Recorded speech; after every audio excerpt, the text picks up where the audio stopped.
All right, hello, Jennifer and Ian. We are at 5424 Castleton Avenue in Nampa. 636,990, 4-bed, 3-bath, 3,250 square feet. This is the swell areas that they can catch the excess rainwater runoff. You'll almost never see these filled, but if we had a hard enough rain, they can be filled, but they don't stay like that forever. Typically, they normally look like this. So we're gonna walk inside, and today I have some help from my handy dandy assistant, Jack, who's in here. He loves going with me on house tours. Hello. Hello. You ready to walk around? Yes. All right. So, coming on into the house, we've got 3 different ways you can go. We've got this extra little dining room or office area. We've got the kitchen main area. You can look up into the upper bedrooms, and then we have this extra seating area. Jack, will you hold that? Thanks, buddy. Okay, so walking in here, this is probably more of your foyer, your sitting down area where you would bring guests in to talk. I suppose you could put a TV in here if you wanted, but I feel like this is more of like the talking area. The talking area. And then we'll walk this way. This is the entrance to the garage, which we'll come back to in just a minute. So this is probably more your formal dining room, would be my guess. I have seen this floor plan before. They've done it 2 different iterations. They've put doors here and they've turned this into an office. And then they've also done, they've reconfigured the kitchen. They've actually had a wall here before, an entrance to go into the kitchen instead. I haven't seen that one in a while though. They must have stopped making them that way. Coming on out here, we have a 3-car garage. No windows in the garage door, so it does feel a little bit dark. I would not say there's any excess space for a shop at all. You're gonna be utilizing this for all your cars. If you guys have 3 cars that are parked in here, that's all that you're gonna fit in here. They do have the sprinkler box already set up and the lawn installed in the front.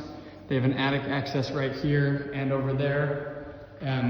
Different parts of the house, the different fire breaks most likely would be the reason that they would have 2 of these in here, especially because there's a 2nd story up above this one.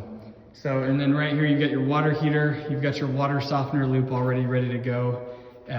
So you could plug and play if you wanted to add a water softener, which we'll talk about later, but some places you need them, I recommend them. They save your appliances long term. Okay, so walking in here into the kitchen, we've got a space under the stairs. It's a Harry Potter closet where you can put your kids. And this is what every kid is gonna do. They're gonna walk in and walk around.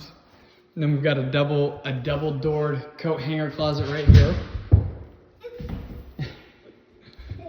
And then we have the kitchen. So we have big gold handles and quartz countertops. And then we have a spot for the fridge. This is gonna be a standard 75-inch by 36-inch. Any fridge will fit here except for like your high-end Thermador Sub-Zeros. Those are typically 85. This is gonna be your pantry. Just got your food pantry here. And then we've got the gas range right here with the microwave. You've got the big drip style sink. Sorry, not drip style. Farm basin, single basin sink. The drip style has that edge. People like that a lot too, but honestly, I think it's more for look than anything else. I've brought my 300-foot measuring tape. Jack and I, at the end of this video, we're gonna get out there in the back, we're gonna measure. You've got quite a bit of privacy back here. This is all one big lot back there owned by that guy. It's huge.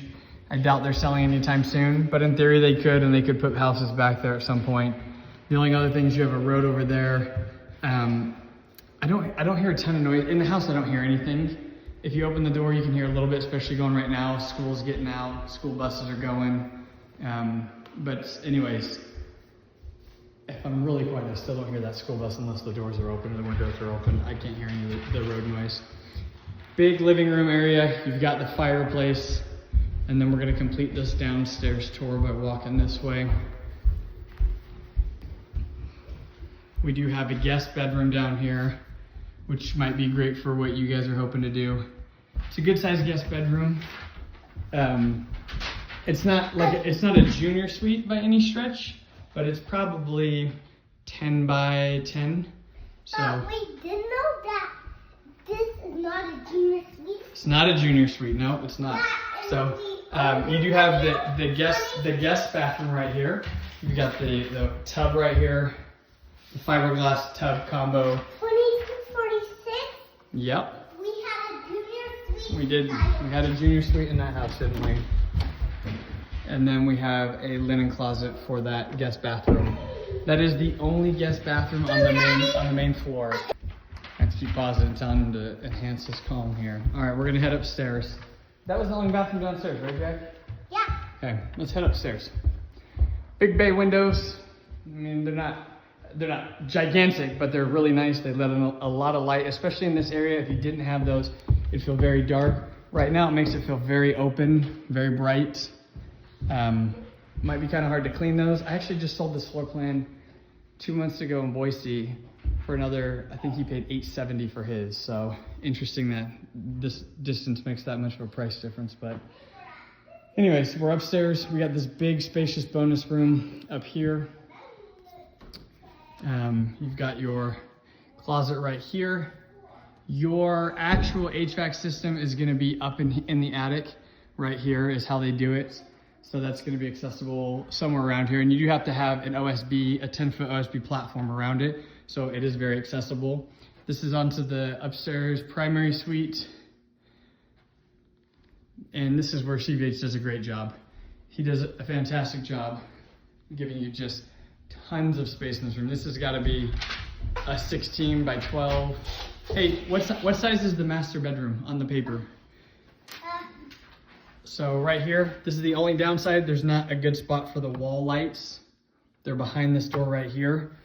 So a little bit annoying, but the couple that I just sold this house to, we played out the scenarios. There's not like a great spot to put this because you could put it over here on the wall, but then it would look weird when your door is closed. You would just have this outlet in the center of your wall. So something to just note. Yeah, it should have the size right here. This is the master bedroom, is 19 by 17. Yeah, it's huge. I was way off.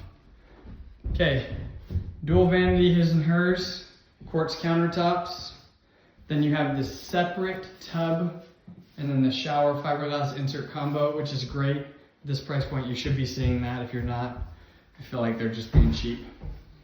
Stepping into the tub, you have a gigantic side yard here. I mean, you already have a huge lot, but a gigantic side yard, lots of space to get stuff in and out. And then a good sized walk-in closet. You know, maybe you could use more hanging spaces at a certain point or have someone build a shoe rack out. We could help you with that. But lots of space, and that's the hardest part. Okay, going this way. We're gonna walk back. We're almost done with the inside tour, then I'll pause it and we'll run outside and measure some stuff for you. Okay, we have the 2 guest bedrooms up here and the laundry room. So we'll start with guest bedroom on the left. Again, great size guest bedroom up here. Lots of space to walk around and hide in the closets. And then looking at the yard from up here, this gives you a really good view too of kind of what you're looking at with the neighbor over there. So, huge yard. Plenty of space in the yard. And walking into the laundry room here, we've got a nice countertop there for folding stuff. We've got plenty of hanging space, washer, dryer, and then you have a view out the window here. And that kind of looks at your swale pond. I won't call it a pond, your drainage ditch. Going back this direction, we're gonna walk into the guest bathroom upstairs. Single vanity. They went with Formica countertop up here. This was the only thing that annoyed my other clients down in Boise, is it's the one bathroom that they didn't put a quartz countertop in. And then over here, last guest bedroom. And this is, again, really good size bedroom here. Big front windows, so you can look out and you can see when people are coming or going. And your neighbors, interestingly enough, I don't see CVH do new floor plans often. I'm gonna go check this one out because I haven't seen them do a 4-car garage. And there's a couple of them in this neighborhood, so I wanna go see what that's all about. It's very interesting. This is the main, you can't really see it, but kind of maybe in the video you can. Nah. Way out here, there's the main 12th Avenue. That's where, if you go that way up into Nampa, that's your main shot to go to all the shopping and stuff. Or you can take Locust Lane and you can take the back road out of here if we have problems. So I'm gonna go downstairs now. I'm gonna film until we get in the kitchen, then I'm gonna stop, put my shoes on, and then we're gonna walk outside and we're gonna measure some stuff.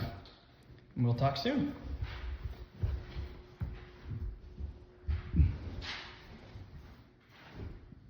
Okay, so Jack's pulling my cord. Go more right, buddy. Go to the right. That way. There you go, yep. Keep going. I'm gonna string my 300-foot tape here all the way to that fence line. Okay, stop. Put it against the fence. Okay. We're sitting at about 107, 108 feet across. So 108 feet right here. Okay. Walk to that corner. Yep, go up to that corner.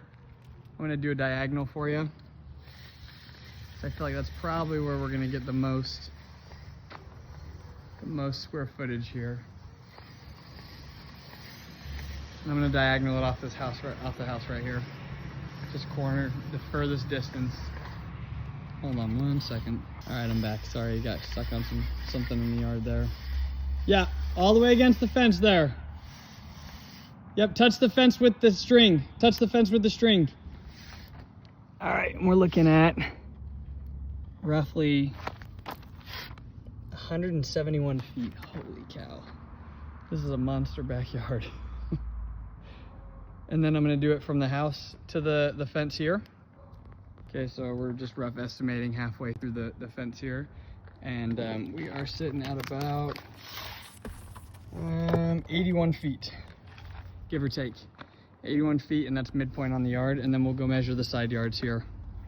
All right, so on your west side of your house, you've got about 12.5 feet right here. So this would be your access point if you're gonna build a big shop probably.